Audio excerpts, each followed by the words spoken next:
Chaff. Coming up this week. He'd be dueling though. he's done though. He's done dueling. Oh, he's done dueling. That's true. Yeah. Look at those feet, man. Whoa. Not for free, buddy. 3 hybrid Boros for a 6-7. For A's. What?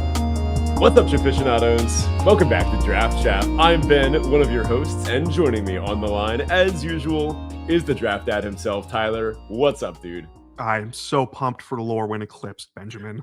What is this? What is this? I don't know. I was like framing my face, and then it just kept going.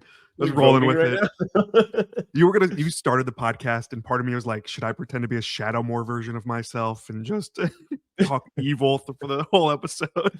We got to be like those Muppets in that. I still that haven't seen that. I'm so behind. It was Jim Henson Productions too. They are true Muppets. They are Dark Jim Crystal. Henson Muppets. Yeah. Honestly, it's so endearing in the dumbest possible way. You got to go watch it. I heard the so song cute. is super catchy too, so yeah, I got to check it out. I could sing it out loud right now, but we'd probably get like a copyright strike or something. So yeah, fair enough.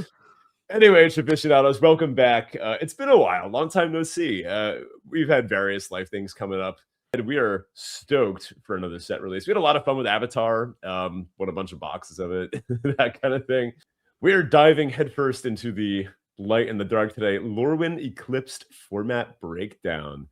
I'm super excited for this set. This set has already gotten a very warm reception, as well. One of the only Magic-themed Magic sets of 2026 probably deserves. Yes. Yeah, I mean, I can tell you this. I'm going to be putting a lot more time, effort, and money into Lorwyn Eclipsed than basically anything else coming out this year. So I hope telling it's me a you're good not set. not excited for Teenage Mutant Ninja Turtles, Ben, or the Avengers? Come on. I don't even know what you're talking about. Get your priorities straight. I'm not even entirely sure those will register as Magic sets to me. After the sort of abysmal failure of Spider-Man and seeing a Universes Beyond done really well with Avatar, my bar is just going to be really high from now on. I agree. Anyway, with any format breakdown, we should first start with a couple introductory reminders. First of all, a huge shout out to our patrons. As always, thank you. You keep the lights on around here. Putting these slides together, honestly, it takes a lot longer than you think. We can post these slides, of course, if you want to go back and look at them while you're at pre-release. You can find these over on Patreon, as you can find the full unedited version of this show, which includes the... Oh, God. Did we really talk for 25 minutes before Yeah, we did. we started recording? We were oogling over Lorwyn art. Oh, right. You get Tyler's hot take on whether or not this Johnny is hot. And the results will surprise you. As well as looking over a bunch of the rares and mythics that we don't usually get the chance to talk about during a format breakdown. Anyway, if you're interested in supporting us over there on Patreon, you can support us for as little as $1 a month. We really appreciate it. And thank you to all of our longtime patrons for your continued support. It means the world to us. Go ahead and follow us over on Blue Sky and on Twitter. And if you're not in the Discord, hop in there, post your pre-release pools, and post your trophy decks. I've been posting a couple vintage cube trophy lists. I had a gnarly Jeskai control deck the other day with, oh man, it would have melted your heart, dude. It had like every alt art version of like Counterspell, Brainstorm, Lightning Bolt, Jace. Like it was beautiful. Yeah. Oh, and it did have a time walk, which probably helped. Whenever we do a format breakdown, we always analyze new sets according to a heuristic called vector theory of our own creation. It is how we think about Magic, and it's really useful. So the idea is cards have vectors. They point in a certain direction, and they have a certain strength, just like, a physics vector, like a force or an electric field. We like to say that if you can align the vectors of all of your cards during the draft process, as in take cards with vectors that all point the same direction. So like if you pick a couple aggro cards, you shouldn't take a 2/4 in the next pack unless it's somehow a really aggressive 2/4. Take cards that point along the same vector as each other. And, colors included with vector too. During your build process, as you're building, build a deck that points along the same vector, from the cards you've picked. This kind of goes at the draft, but make sure your build all points in the same vector direction. And then as you play the games out, make sure you're playing according to the deck's vector. Make the cards do what they're supposed to do. If you do all of these things, you will find that your win rate goes up. It's actually just that easy. I've done it. Tyler's done it. A lot of our listeners have done it. It works. So we encourage you, dear listener, to do it too. Tyler, you want to start running us through some of the new mechanics we're going to see here in Lorwyn Eclipsed? Sure, yeah. I'm quite excited for this. So first we actually have Blight. We have a return of -1 counters in this set, which I'm quite excited for. I know Wizards kind of moved away for them for a bit, but we are back. So to Blight, you may put a -1/-1 counter on a creature you control. There's different levels of Blight. I don't know what it goes up to. There's Blight 1, 2. I'm not quite sure how high it gets, but essentially you're going to spread out some -1/-1 counters on your creatures. And then you get an effect. So here we have oh God, Ben, why do you make me read these things? Requiting a hex. I can't read. English is my first language. So this Requiting? I don't know. Yeah, this is 1 black pip for an instant. It says, as an additional cost to cast this spell, you may blight 1. So you're going to put a -1/-1 counter on a creature you control. Then you're going to destroy target creature with mana value 2 or less. If this spell's additional cost was paid, you gain 2 life. Who knows if that 2 life is worth it, but there's a lot of counter synergies in this set. And the -1/-1 counter might be relevant. There's a lot of cards in this set that also say pay a certain effect or do a certain thing to remove -1/-1 counters. So if you can strike the right balance of cards like the Hex, putting -1/-1 counters on your stuff, as well as the effects to remove them, I mean, that is just kind of free value, right? Yep. Little side note, when Wizards makes sets like this, they intentionally do not put any +1/+1 counters on creatures. So there is not a single +1/+1 counter present in this limited format. For a constructed sake, just so you know, if you would put a +1/+1 counter on a creature with a -1/-1 counter, or vice versa, they cancel each other out. It's not like they both stay on. It's like a state-based action. They get removed. Let me tell you a little bit about Vivid. This is sort of similar to what we've seen before. We've seen Lorwyn care about this sort of thing before in, what's it called? Chroma, I think. It was like a precursor to like Devotion. But anyway, caring about multicolored stuff. So let me tell you about Kithkeeper. It is 6 and a white for a 3/3 elemental at uncommon. It is Vivid. When this creature enters, create X 1/1 green and white Kithkin creature tokens, where X is the number of colors among permanents you control. It also says tap 3 untap creatures you control. This creature gets +3/+7 and gains flying until end of turn. That's, clearly good to activate even if you don't get all the tokens off of it, but clearly better if this is, a 5-color deck. So the Kithkeeper, this is sort of an example of Vivid. Vivid is just a batched keyword. Anytime it says Vivid, it's going to care about the number of colors among permanents you control. As a side note, there are hybrid cards in this set, so it's a little easier to include many colors of card in a deck. For example, you could be playing a black-green deck and have a blue-green hybrid card and a black-white hybrid card. So you could have 4 colors right there within your typically 2-color deck. And a side note, lands are colorless, but there is actually an aura in this set that makes a land a color. So keep an eye out for that kind of thing. And anything that gets you extra colors among permanents you control will likely be good with Vivid. All the cards with the Vivid, too, I got to say, have some beautiful artwork on them. They really emphasize that effect. And one complaint, though, real quick. I don't want to complain a lot. This card should have flying. Saying it now. We can move on. The next set mechanic here, we have Changeling, which is a returning mechanic. I think it made its debut in Kaldheim, I believe, is when we first saw Changeling as an official card type. I don't know. I don't play Magic. Maybe old Lorwyn? I don't know. I don't remember. Well, we have Before Changeling. My time. Yeah, we have Changeling Wayfinder here. This is 3 colorless for a Changeling. So it's a creature shapeshifter, and then it has this, it's not a subtype, but it's an ability called Changeling. This card is every creature type. And that's in every yard. That's in the yard, right? That's in your hand. That's in your deck. That's everywhere. This is everything.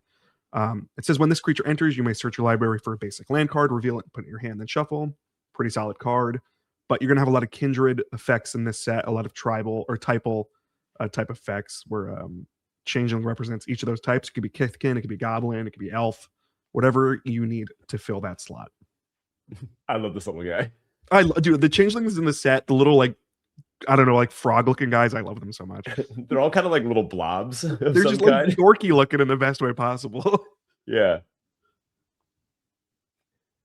So we get a 2-for-1 special here. Let's talk about Convoke, one of my all-time favorite mechanics. I've been a Boros Convoke diehard for years now in Pioneer. I don't know if any of these cards are going to break into Pioneer, but I'm certainly going to try. Convoke is an effect that says your creatures can help cast the spell. I like that they have that little like almost flavor included in the ability mechanic. Each creature you tap while casting the spell pays for 1 colorless or of 1 mana of that creature's color. So this Wanderwine Farewell is a sorcery, and it also says return 1 or 2 target unland permanents to the owner's hands. Then if you control a merfolk, make a 1/1 blue and white merfolk creature for each permanent return to its owner's hand this way. Wow, what a mouthful. Good card. But the more important thing for us to think about right now is 5 blue with Convoke could be paid for in many different ways. You could tap 7 creatures to pay for this, as long as 2 of them have blue involved in their color identity. Or you could pay 4 and tap 3 creatures, or 2 and tap 5, or 6 and tap 1. It's super flexible. It's going to give you a similar vibe to Waterbending for those that are coming off of Avatar. And honestly, this effect plays really well because it allows you to sort of play maximally efficiently. Like you can play out a couple creatures that turn, then also tap them to Convoke. It plays effectively. Oh, and then by the way, this is a kindred sorcery with a subtype Merfolk. This used to be called tribal, but they decided that that wasn't necessarily respectful to people that would self-identify to being from tribes, which is honestly a pretty good point. So they have rebranded tribal as kindred. So anything that would have said tribal in the past, any subsequent reprints will say kindred instead, including a couple in this set, like Nameless Inversion got reprinted in this set, a very famous old, typal now card. So kindred, kindred just basically means that spell is a creature kind of too. So if you have an effect that says like, whenever you cast a merfolk, draw a card or something, casting a kindred merfolk sorcery will also trigger that effect. Nah, the last mechanic here we have is Behold, which I think made its debut in the recent Tarkir set. Our example here is Kindle the Inner Flame. It's 4 and a red. As an effect that you can create a token that's a copy of something, irrelevant to what I'm trying to talk about here. It also has a flashback for 1 and 1 red. And then you also have to behold 3 elementals. So to behold an elemental, choose an elemental you control or reveal an elemental card from your hand. So you basically have to prove that you own an elemental. In this case, you behold it. You're showing it off in a sense to gain this effect. It's actually the cost of the card, I believe, right, Ben? Beholding is the cost.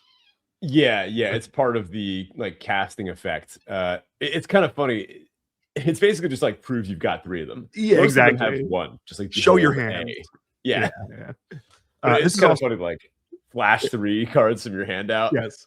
So, and here I actually don't know this. I'm curious if you know this.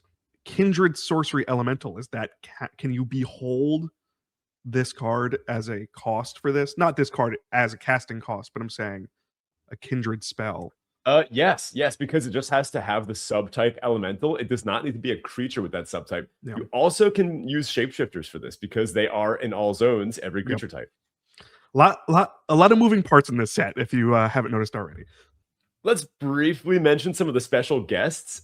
These vary wildly in quality from honestly bombs like Leaf Crown Visionary and Goblin Chieftain, Bitter Blossom, Risen Reef, banger cards that go with the main themes of this set. And then also you have like Slippery Boggle. They're not really going to be, that's 1 mana, 1/1 hexproof. I guess you could put that in a I don't it looks so. Cool. I'm certainly taking it if I see it in a paper pack. It's probably gonna be worth some cash. Yeah. Painter's Servant, that one's definitely worth some money, but also probably not super important. I gotta embarrass myself. I've been calling it Painter Savant for probably the last 5 years. I don't know why I just realized that was Servant. I mean, it's probably a savant too to be that good at painting. Yeah, fair enough. I feel. Wait, no, foolish. It is the servant. It's the servant of the painter, I guess. Yeah. And these artworks are beautiful, I gotta say. I love how everything looks in this set. I loved the old Risen Reef artwork. I can picture it in my head. It's that beautiful coral reef rising out of the ocean. Yeah. This one's even better. Look at that. It's like a platypus. I feel like this is like Adventure Time set, or like, I don't know. Yeah. Dude, did you finish Fiona and Cake yet? No, you haven't played Baldur's Gate yet. If we're gonna start blaming people for things they haven't done. Oh my god. Anyway, varying wildly from the really good bombs to the cards that are going to be worth $1 billion. You should just take them if you see them. The Alt Art Door of Destinies and Dolmen Gate. I mean, these are already commander staples that are costing like $50 each. If you ever see these in paper, just take them. You know, pay for your next 4 drafts. So let's get into our 5 main vectors. At least that's what Wizards is telling us. So the set is a little bit strange. There are 5 main supported vectors as advertised by Wizards for the limited set in both draft and sealed. We're going to take them at their word, but there are 5 typal color pairs, some kindred things going on. We'll do those 5 first. They have 3 main signpost cards for each of the color pairs. Then the other 5 color pairs still have a little bit of support, just less. There's not nearly as much like main set stuff for them. In fact, there's some sort of glue pieces in Changelings that kind of play to multiple of the 5 main color pairs. And then there's also maybe some multicolored stuff going on. After all, Vivid is inherently a multicolored mechanic. So let's start with our main 5 first, and then we'll go from there. The first up of our 5 is Merfolk, blue-white. Our first uncommon, our signpost uncommon at the gate here is Deep Channel Duelist. This is blue-white for a 2/2 Merfolk soldier. At the beginning of your end step, untap target Merfolk you control. Other Merfolk you control get +1/+1. I mean, a 2-mana Merfolk Lord. This is awesome. Also, that art with the Richard Kane Ferguson right out the gate. Oh my god. Beautiful. Yeah. 2-mana Lord. Probably pretty good if you can surround it with other Merfolk. It feels weird to see Merfolk and Azorius, though, I gotta say, after Ixalan. True. Yeah. They wander around sometimes. I think on Lorwyn, they do tend to be blue-white, but yeah, Ixalan, they're definitely blue-green. I feel like they're blue-black in other places, I was gonna too. say, I thought Sig was like blue-black in the old Lorwyn set, but I could be wrong. Oh, yeah. And like on Theros, they're kind of evil, right? Aren't there some like black undead Well, I think there's supposed to be ones? more Siren in that set, so yeah, that would make sense.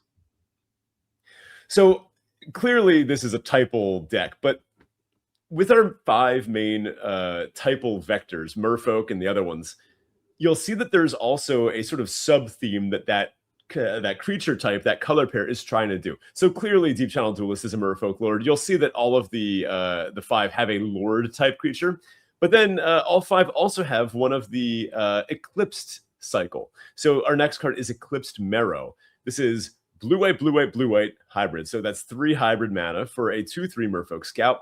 When it enters, look at the top 4 cards of your library. You may reveal a Merfolk, Plains, or Island from among them and put it into your hand. Put the rest on the bottom of your library in a random order. This is going to be one of the best cards in any blue-white deck. Just full stop. Just a 3-mana 2/3 that gets you a land. That's already like a B+ level card right there. And just to say now, the next 4 of our main vectors will also have an Eclipsed creature that reads basically the same. So we're going to kind of skim to them as we get to them. And then finally, we have Marrow's Skyswimmer. Funnily enough, the common hybrid creature tells us a little bit more about what the color pair is trying to do. This is 3 blue-white hybrid for a 2/2 Merfolk soldier at common. It has Convoke, Flying, and Vigilance, and when it enters, make a 1/1 white and blue Merfolk creature token. Well, that's some curve, right? Deep Channel Duelist into Eclipsed Marrow into convoking this out.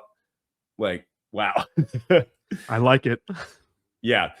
So the Flying and Vigilance. Vigilance means that in your post-combat main phase, or even on your opponent's turn, you can convoke with it. Also, this thing itself has Convoke. Also, it makes a token, which is good for Convoke. Also, making multiple bodies is good because the Lord pumps multiple bodies. Clearly, Merfolk are asking you to put cards in the deck that go wide and involve tapping stuff. Oh, Deep Channel Duelist untap stuff. Starting to get the picture here, right? Now, for each of these main 5 ones, we thought we'd just highlight a couple cards that seemed like they would go especially well in the deck. The first up is Wanderbrine Preacher. That's 1 of the white for a 2/2 Merfolk Cleric. When it says whenever this creature becomes tapped, you gain 2 life. Nice, clean. Happens on attacks too, of course, but if you can just start convoking this, or maybe even doing it multiple times a turn, thanks to the Deep Channel Duelist, the signpost uncommon, I mean, 2 life is a lot more than 1 life. If you suddenly are at 30, if you gain like 6 or 8 life off of this thing over the course of the game, your opponent will find it much harder to kill you. And then Pestered Wellguard. This is 3 and a blue for a 3/2 Merfolk Soldier at uncommon. It says whenever this creature becomes tapped, create a 1/1 blue and black fairy creature token with flying. Obviously, yeah, the more times you tap this, the more sort of fodder you get for Convoke. And 1/1s, that's like 2/3 of a card right there, 1/1 flyer. So if you do this once, you feel great. If you do this twice, that's like a bomb. Mm-hmm. All right, next, let's take a look at our Rakdos vector here. We have goblins. First, we have, and they look great. I gotta say, the Lorwyn goblins are probably one of my favorite goblins because they get like this like evil vibe to them. They're like much more sharp edged than like the Dominaria goblins. So first, we have Boggart Cursecrafter for black and red. We have a Goblin Warlock, a 2/3 with Death Touch, and whenever another goblin you control dies, this creature deals 1 damage to each opponent. Love it. Great effect. Nice static ability. And then we have the Eclipse card for this, which is, again, it's Rakdos Hybrid, Rakdos Hybrid, Rakdos Hybrid for a 2/3 Goblin Scout. It's the same type of effect. When ETBs, you're going to reveal the top 4, or look at the top 4, reveal either a Goblin, Swamp, or Mountain from among them, and put them into your hand. Again, all the Eclipse cards are similar based on which 2 color pair they are. And then last, we have Chaos Spewer. This is 2 and a hybrid Rakdos for a 5/4 Goblin Warlock. When this creature enters, you may pay 2. If you don't, blight 2. Interesting. So I gotta say, we're putting blight. You're putting -1/-1 counters on things you control. Goblins tend to be 1/1s. And then you have Boggart Cursecrafter. So we're doing Rakdos things. We're killing our own stuff, essentially, is what this vector wants to do. The 2 cards me and Ben thought we should mention that works pretty well with this vector. We have Elder Ante for 2 and a red for a 2/2 Goblin Warlock. When this creature enters, create a 1/1 black and red Goblin creature token. There's those 1/1s. They're probably not going to stay around too long on the battlefield. That's what goblins do. And then we have Vile Boggart. Well Ben, done. Please say that 5 times fast. I knew you would like that one. Vile. That's fine. So this is 1 black mana for a 1/1 Goblin Assassin. When this creature dies, put a -1/-1 counter on up to 1 target creature. This can be your opponent's creature. This is like Festering Goblin, but better. Yeah, this one seems especially good in a set where sometimes putting them on your own things could be a bonus. Yeah. Gotta love goblins. And I again, the goblins in the set like are actually terrifying. Where like if I see them, like I actually would run away. Yeah, these are not the cuddly ones. No. The lovable goofballs. No. Yeah, these cards seem like they're asking to be surrounded by sacrifice synergy, by pinging, but it's black red. It's going to be decently aggressive too. Like the signpost, a 2 mana 2/3 Death Touch. That's kind of just a scary creature on the board. Yeah, hangs back. Next up, green-white is our Kithkin vector. I really like the signpost for this one. This is Thought Weft Lieutenant. This is green-white for a 2/2 Kithkin Soldier at uncommon. It says whenever this creature or another Kithkin you control enters, target creature you control gets +1/+1 and gains trample until end of turn. So if you play this on turn 2, I mean, you're maybe not triggering it on a 1/1, but if you play this at any time later in the game, then you can sort of just stack up these +1/+1 and trample effects. And the fact that you get to sort of give that +1/+1 and trample haste when it comes in, yeah, it's not a counter, it's not permanent, but you're still going to find this really useful for setting up good attacks. In fact, I think this one might be constructed playable. This one seems really strong. Wow, really? Yeah. We have an Eclipsed one. I'm not going to bother reading the whole thing. It's 2 mana for a 2/1, and it does the Kithkin Eclipsed thing. So Kithkin, Forest, or Plains from the top 4. Again, these are just never going to miss. Like a 2 mana 2/1 that draws into the Kithkin in Kithkin, that's going to be amazing. Yeah. And then we have Wary Farmer as our common signpost. 1 green-white hybrid. So that's 3 mana for a 3/3 Kithkin Citizen at common.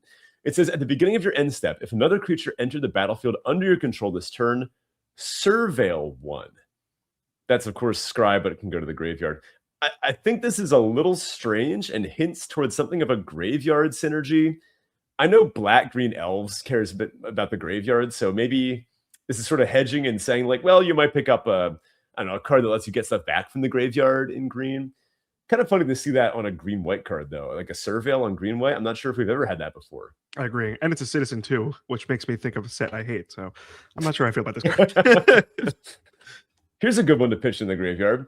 Gold Meadow Nomad. This is 1 mana for a 1/2 Kithkin Scout at common. It says pay white, exile this card from your graveyard, create a 1/1 green and white Kithkin creature token, activate only as a sorcery. I'm calling this as one of White's top commons right now. 1 mana 1/1 that you can then get another 1/1 from later. This just seems really good at making sure your board is always stocked full of Kithkin. Yep. And that is clearly what Kithkin wants to do. Like, this gives you 2 ETB effects from basically 1 piece of cardboard. Yeah, you can't get them at the same time, but that clearly plays well with the other cards. And then Dundulin. He do be Dundulin, though. He'd be dueling, though. He's done, though. He's done dueling. Oh, he's done dueling. That's true. Yeah. Dundulin Weaver is a 1 and a green for a 2/1 Kithkin Druid at uncommon. When this creature enters, if you control 3 or more creatures, return target permanent card from your graveyard to your hand. Another bit of a weird little green-white graveyard thing going on. Yeah. So go wide, creature ETB. I mean, this just looks like a great little mid-range deck here. I think Kithkin are going to find it quite easy to go wide and get paid off for it. Next, we have the elementals, the is it vector of this set. I hate how these guys look in this first thing. Twin Flame Travelers. This is Heat Miser and Snow Miser. So this is 2. Oh my god, it is. It's 2, a blue and a red for a 3/3 elemental sorcerer with flying. If a triggered ability of another elemental you control triggers, trigger it an additional time. These are the type of cards I like to see in limited that are awful in limited because it's 4 mana, it doesn't do anything. I guess it's a 3/3 flyer at the worst. But you have to set up pretty far, but I guess the payoffs could be good, but I don't know. I don't like how this card looks. Dude, if you curve Risen Reef into this and you'd get 2 Risen Reef triggers. All right, fine. I'm sold. If you're playing 3 colors and you have it's on the bonus sheet. It's on the bonus sheet, but still. So this actually, this ability works pretty well with the Eclipsed Flamekin then, right? Because the ETB is a triggered ability, so you actually get to search the top 4 twice here. So we have Eclipsed Flamekin. This is actually 1 colorless, and then hybrid is it for a 1/4 elemental scout. It has the same eclipsed effect that we've seen with the top 4, reveal an elemental, island, or mountain from among them and put it into your hand. It's interesting that they changed the mana cost on this one compared to the others so far. Curious to know why they made that move. And last we have Flaring Cinder. This is 1, and then hybrid is it for a 3/2 elemental sorcerer. When this creature enters, and whenever you cast a spell with mana value 4 or greater, spoiler alert, Wizards likes to do mana value 4 or greater now. You may discard a card, and if you do, you can draw a card. And then I guess Twin Flames can double these effects. You see where this is going. It's synergistic, is it? That's what is it do. It's kind of interesting. Is that Flamekin painting? I was going to say something. Yeah, it's Painter's Savant. Huh. I guess, like, are these Flamekin? I don't know. All right. Elves. You know what elves are about. Yeah. Goblins. You know what goblins are about. Kithkin, they're hobbits. Are these like morally, ethically conflicted elementals? Like, what's their deal? I don't know. Like, yeah, it is the actual thing the flame, and it's just wearing this armor to resemble like humanoid. Like, where does it begin? Where does it end? I don't know if they. I'm not here to question the moral dilemmas of the Flamekin. They're happy. I hope they're happy, but they're happy. I don't know. That's too. a tortured artist right there. It'll remove my spark. Yeah, whatever. It's fine. Yeah. And then 2 cards me and Ben thought were pretty relevant to this vector. We have Tainaful. Ben, I can't read, man. It's probably like a place. I don't know. Tainaful Rim Speaker. I'm a rim. She speak on my rim till I can't fall. All right, let's I'm leaving it in. I'm leaving it in. All right, fine, whatever. Tainaful Rim Speaker, a 3 and a blue for a 2/4 elemental wizard. Whenever you cast a spell with mana value 4 or greater, draw a card. That's a nice clean ability, I gotta say. I like that. Yeah. That's a triggered ability as well, so it'll get doubled if you have the Lord out for the elementals. And lastly, we have Explosive Prodigy, 1 in a red for a 1/1 elemental sorcerer with Vivid. When this creature enters, it deals X damage to target creature an opponent controls, where X is the number of colors amongst permanents you control. Yeah, that's an element. Well, let me ask you, what would don't do it. she, she Vivid on my Prodigy to like Explosive. That was too clean. It leads it insists upon itself. God damn it. Anyway, a good card. Yeah, it's fine. Yeah. So on turn 2, all right. Let's Yeah, I say, want to hear your reasoning behind this card, because like, I don't know if I agree with that. This vector. okay, if you can get a 1-drop, like if you can get a blue 1-drop down, not that there are too many of those. If you can get any other color 1-drop down, or do something funny and kill their 2-drop with this on turn 2, that's obviously going to be super rare. Every once in a while, it'll happen. But if you can go like, I don't know, play a hybrid blue-green card on turn 2, and then turn 3 you play like just this, and then you just snipe something for 3 damage, 1 mana or 2 mana 1/1 ETB kill something like that. That's a good card, especially if you can flicker it, or if you can double up the triggers off of the like Twin Flame Travelers. I can see this doing work in the late game too, once Vivid is up to 5. All right, next up, I think I got it all in my system. Next up, we have Morkant's Loyalist. This is 1 black-green for a 3/2 elf warrior at uncommon. Another lord, elves you control get +1/+1. Sorry, other elves, not this one. And then when this creature dies, return another target elf card from your graveyard to your hand. I mean, if I see this on the other side, I'm going to try to kill it immediately, and then they just get an elf back. Yeah, and if you have 2 of these, you can kind of like cycle them. Right? Yeah. Wow, that's really good. I mean, that's like elf commander deck worthy. We have Eclipsed Elf. This is the Eclipse cycle. It's a 3 mana 3/2, and it does the elf thing. Swamp Forest or Elf. It's going to be good. Elf ball. And then we have Stoic Grove Guide. So elves, clearly they care about other elves. I'm going to steal a joke from Limited Level Ups real quick. And as he pointed out, elves on Lorwyn are racist. They love elves, and they hate basically everyone else. They're like, they're obsessed with beauty and perfection.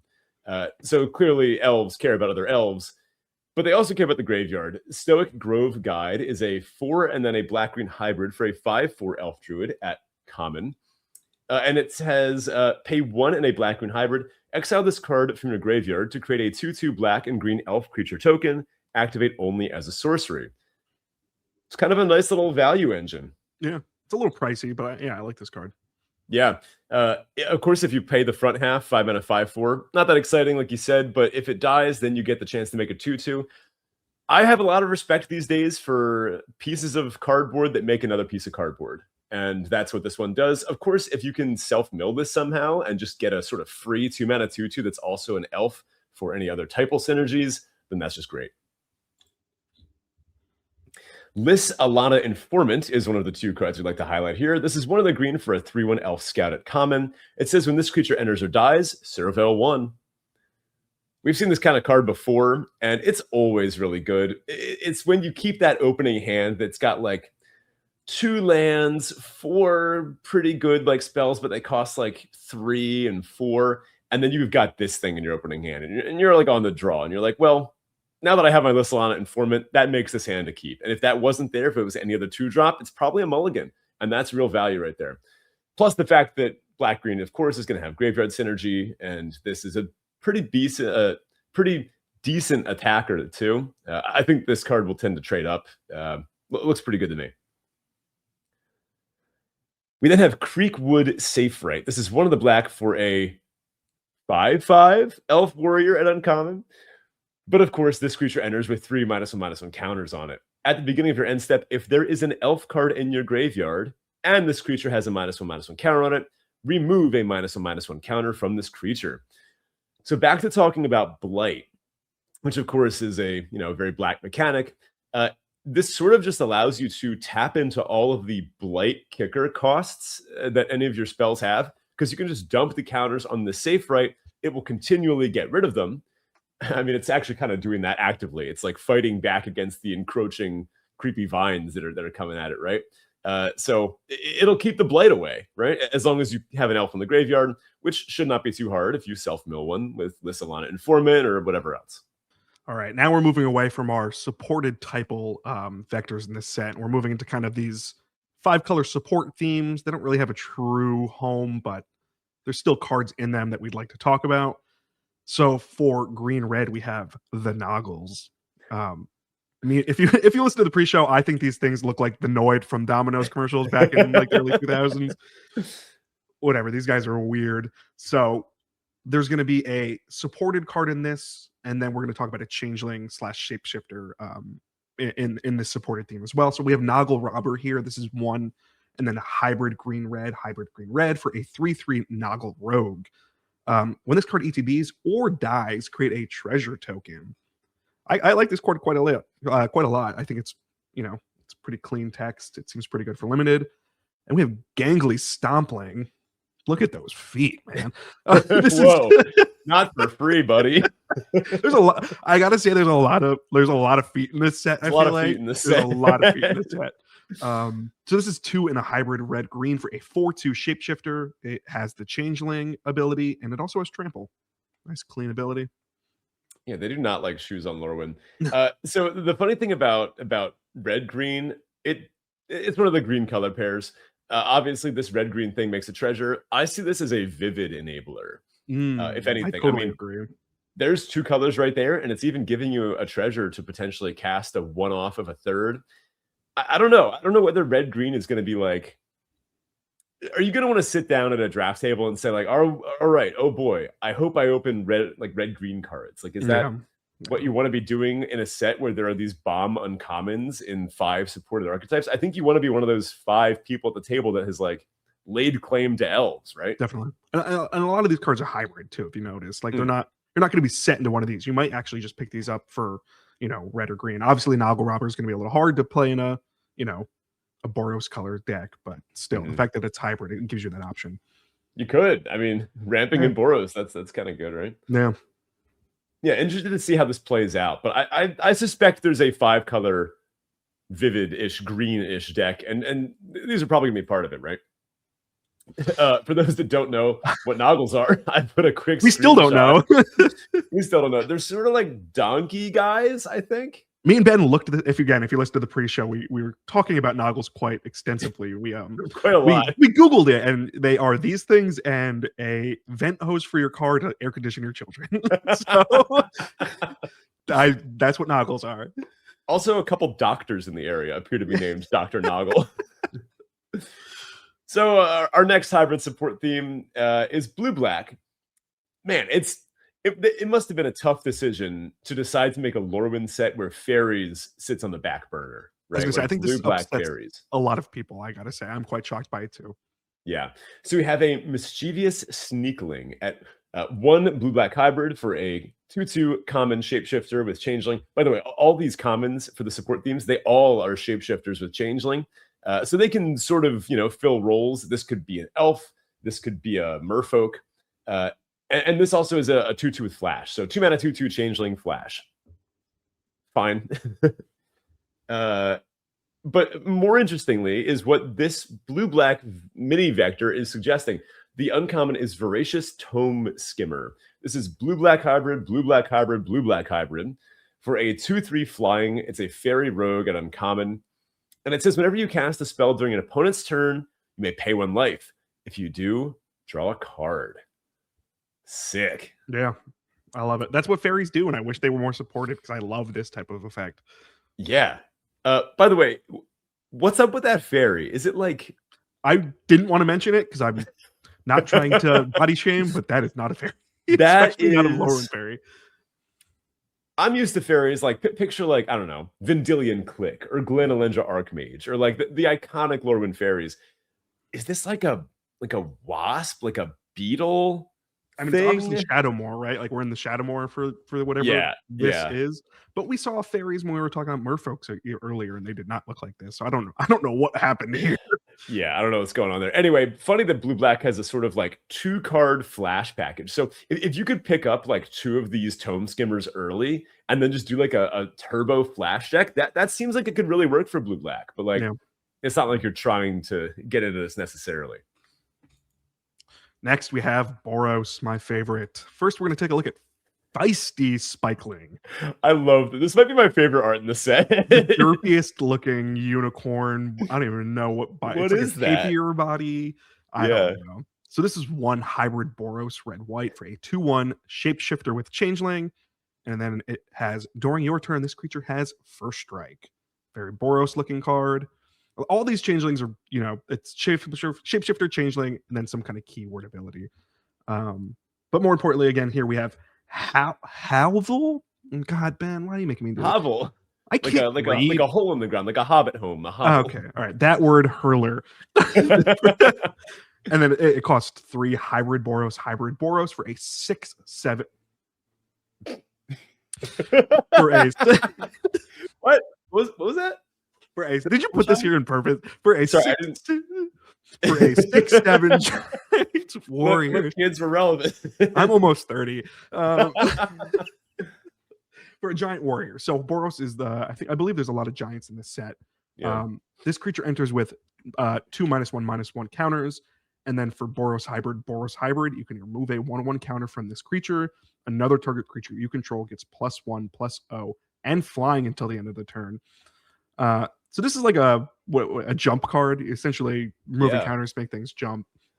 I think this card's pretty sweet. I'm obviously going to force Boros, even though it's not a true supported set in this or vector in this set, but still. So is this whole supported theme? It's all giants, correct? Do you know what the true vector of this is? Is it -1/-1 counter related? It's kind of funny. Yeah, white has some -1/-1 stuff going on. Giants is like the technical red-white thing. Yeah. And giants famously in Lorwyn like to fling. There's Brian Stoutarm. There's I think there's actually a Stoutarm, or there's like a reference in this set.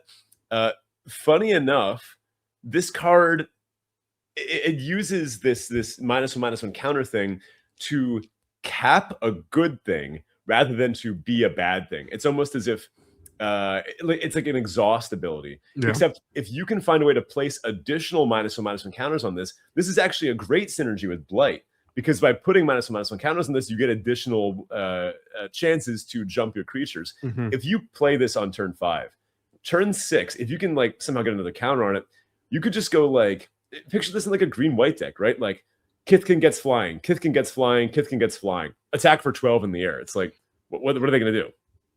I hate when Orzhov isn't off theme. Makes me sad. My boys, my Orzhov favorites. Prideful Feastling is a 2 and a black-white hybrid. For a 2/3 shapeshifter, it has changeling and lifelink. Not the most exciting card in the world. Really not exciting at all. I don't know what I'm supposed to do with this. No, it doesn't even. It doesn't evoke lifelink either, I gotta say. Yeah, I guess this could find a home in Kithkin if you want a 2-mana 2/3 lifelink Kithkin. That's good to pump if you're pumping your Kithkin, right? Yeah. I think the card I really like here is the black-white signpost, the uncommon. This is some of the gnarliest art I've ever seen on a Magic card. This is awesome. Reaping Willow is 1 black-white hybrid. So a 4-mana 3/6 lifelink. It's a Treefolk cleric. The defined type here is Treefolk. There's a bunch of other Treefolk floating around in black and white in the set too. So again, 4-mana 3/6 lifelink. This creature enters with 2 -1/-1 counters on it, so it comes in as a 1/4. And similar to the last one, you can pay 1 in a black-white hybrid, remove 2 counters, just counters, from this creature. Return target creature card with mana value 3 or less from your graveyard to the battlefield. Activate only as a sorcery. So right away, this thing can come in and for 6 mana, immediately get back a creature and become a 3/6 lifelink for 4. Fantastic. I think this is one of the most powerful uncommons in this set if played right. Yeah. If you could return a creature with Blight too, and then put 2 1/1 counters on this thing, 2 -1/-1 counters on this thing as an ETB effect, and then kind of get this recursion. Oh my god. Disgusting. So many possibilities. Do you see the hands growing out of the ground underneath it? Oh, it's amazing. And this art, again, evokes a very 90s aesthetic to Magic to me, which I love. Yeah. Yeah, this is so sick. Next, we have Vivid 5 Colors, ? This is our Simic subset, I guess, here. First, we have I Hate Reading. this one I know, chitinous, because it's like chitin is like. I'm glad you said that because that is nowhere where I was going. That word graspling for and it's 4 mana. It's 3 and hybrid green blue for a 3/4 shapeshifter. It's got changeling and it has reach. Wow, this is I think the most boring one we've seen so far. Yeah, I don't think really flyers are not super playable. No. And then we have glistening Baron. Baron. Mm. No. 2 hybrid green blue, hybrid green blue, hybrid green blue. So 5 mana total for a 1/4 oof. Oof. Oh, God, I love this little guy. That was a perfect Minecraft oof. Oof. You practiced this. So it has Vivid. It says at the beginning of combat on your turn, another target creature you control gets +X until the end of turn, where X is the number of colors among permanents you control. So immediately this is going to give something +2/+2 since it is 2 colors. This is obviously wanting us to lead into Vivid. Again, Simic usually is, especially green, is kind of the 5-color starter set for most of these effects. So that makes sense for Simic here. It reminds me back to Dominaria United. I was going to say that with Domain, or Dominion. Exactly. Yeah. So like it cared about the number of basic land types you controlled.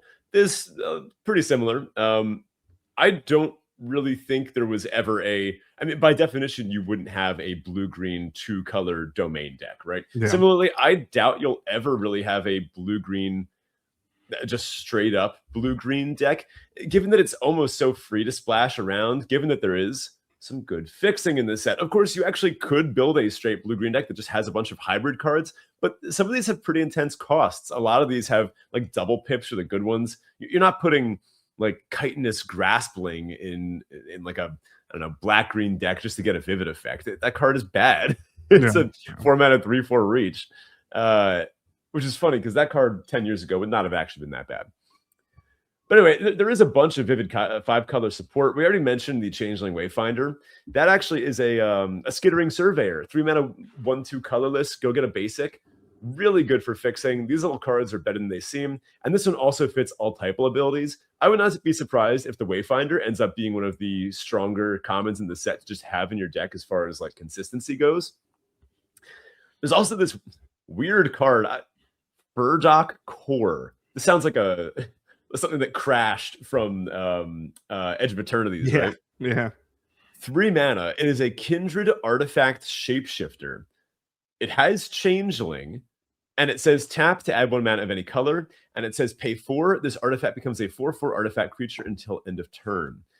So it's a permanent, right? So it's all creature types all the time on the battlefield. Yeah. Actually, everywhere. Even in your deck, it's a elf. Yes. Oh, that's confusing. Yes. You could use this to behold something. So can you tutor this on a lot of the Eclipse cards? Right? Because it is.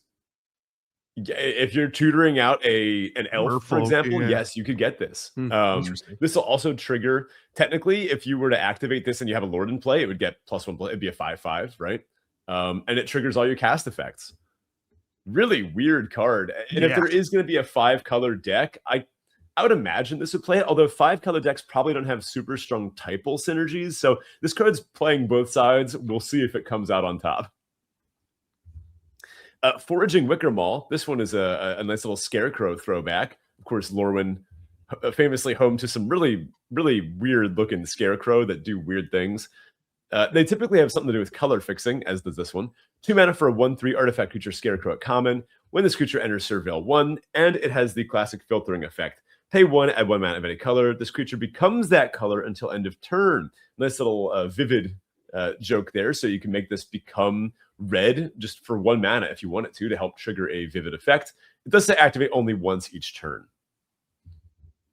And then this is an Evolving Wild set. Unfortunately, there are not 2 common 2-color tapped duels at common, which we have gotten awfully spoiled by. The last 3 sets, I believe the last 3, maybe 4 sets have had tapped common dual lands. So we've kind of gotten spotted those for free in Draft and Sealed. Ewild's bump it way higher up in your pick order than you would expect to. I'm gonna be third, fourth picking E-Wilds because it's gonna make your deck every time, and it's gonna make it more consistent. So now we're going to look at some of the top commons in each color that me and Ben think are going to be quite relevant in your draft. First, we're going to take a look at the top white commons. First, we have Gold Meadow Nomad, card we've already looked at once before. It is the 1 white for a 1/2 Kithkin Scout. When it dies and goes to the graveyard, you have the ability to pay 1 white to exile it from your graveyard and get a 1/1 green and white Kithkin. Again, it's 2 for 1 essentially. Kithkin care about ETBs, so I think this card's going to be quite relevant. Next, we have Spiral into Solitude. This is 1 and a white for an enchantment aura.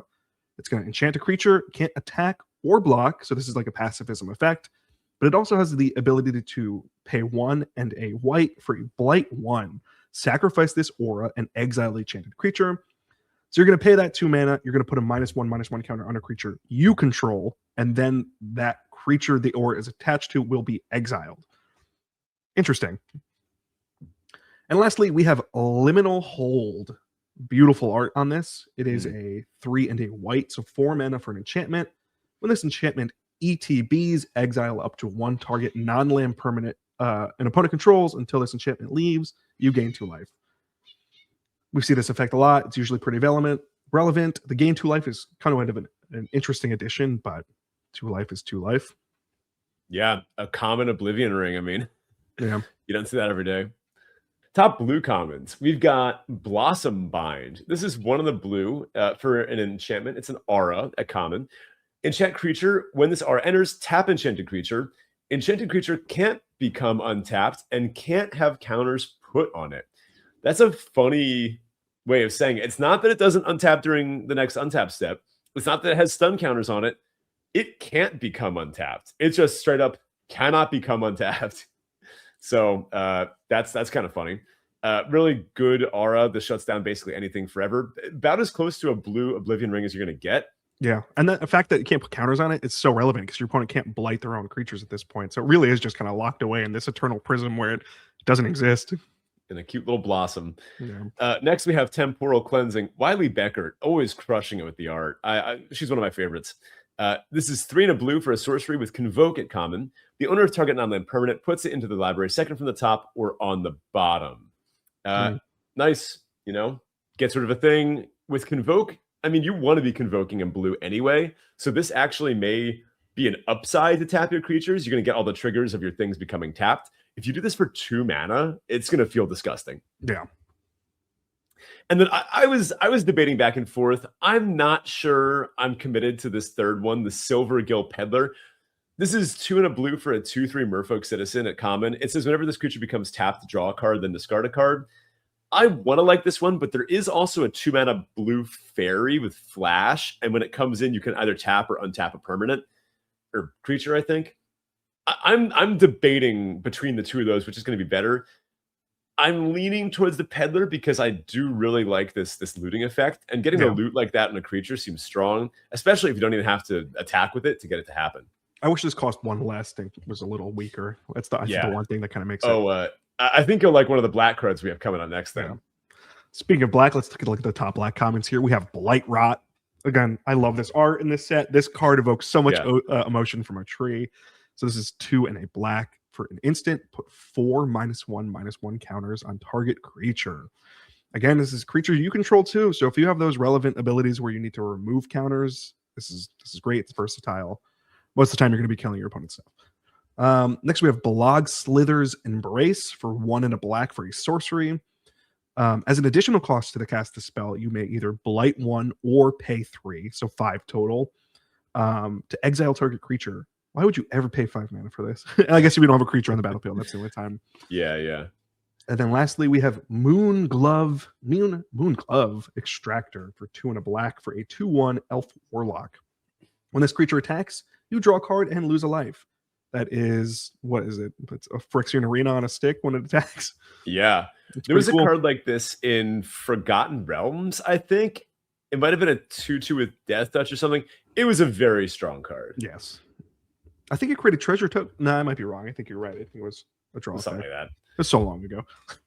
Oh, man. So Blight Rot. if you blight rot on your own, what was that? The black-white thing? The Reaping Willow, right? Yeah. So this would become sort of like 7 mana, reanimate 2 creatures. Yeah. Oh my god, that's so cool. So top red commons. They're not going to be too surprising, but one of them is a bit of a hot take. Hot red. Hot red. Okay. Cinder Strike. Red for a sorcery. As an additional cost to cast a spell, you may blight 1. Cinder Strike deals 2 damage to target creature. It deals 4 damage to that creature instead if this spell's additional cost was paid. I mean, 1 mana deal 4, is that good? Can you get much better? Pretty good.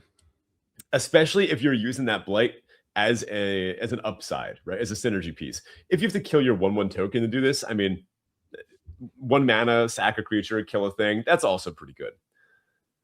Feed the Flames. This is 4 mana, 3 and a red. It's an instant at common. It says Feed the Flames deals 5 damage to target creature.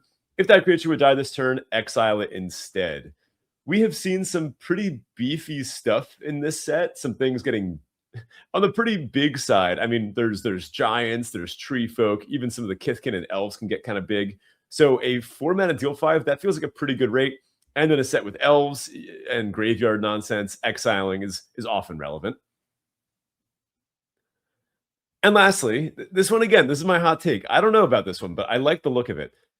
Burning Curiosity. This is 2 and a red for a sorcery. It says, as an additional cost to cast the spell, you may blight 1. Exile the top 2 cards of your library. If this spell's additional cost is paid, exile the top 3 cards instead. Until the end of your next turn, you may play those cards. This I'm going to put a big asterisk on. If this is a slower set, can you picture a blue-red deck where this is a 3 mana draw 3?